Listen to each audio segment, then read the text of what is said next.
Hello అండి అందరికీ. ఈరోజు నేను ఫిష్ ఫ్రై చేశాను. క్లైమేట్ కూడా చల్లగా ఉంది కదా, మా బాబాయ్ ఏమైనా ఫ్రై చేయమ్మా అంటే ఇక ఫ్రిడ్జ్లో చేప ముక్కలు ఉంటే చక్కగా తీసి క్లీన్ చేసి ఫిష్ అయితే ఫ్రై చేశానండి.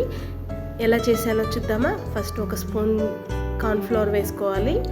అలాగే అల్లం వెల్లుల్లి పేస్ట్ వేసుకున్నాను ఒక స్పూన్.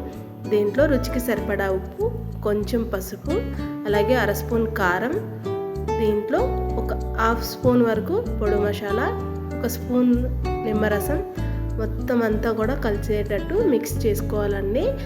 నేను దీంట్లో ఫుడ్ కలర్ అస్సలు వేయనండి, ఎందుకంటే పిల్లలు తింటారని. చక్కగా చేప ముక్కలన్నిటికీ కూడా బాగా మద్దన చేసుకుంటే ముక్కకు మంచిగా పట్టిద్దండి. పక్కన నేను ఆయిల్ కూడా పెట్టి హీట్ చేసేసుకుంటున్నాను, ఎందుకంటే బాబు ఫ్రై చేస్తేనే అన్నం తింటాను అంటున్నాడు. చక్కగా కలిపి పక్కన పెట్టుకున్నాను కదండి, నూనె కూడా వేడైపోయింది. ఇప్పుడు ఈ ముక్కలు వేసేసుకొని ఫ్రై చేసేసుకోవడమే.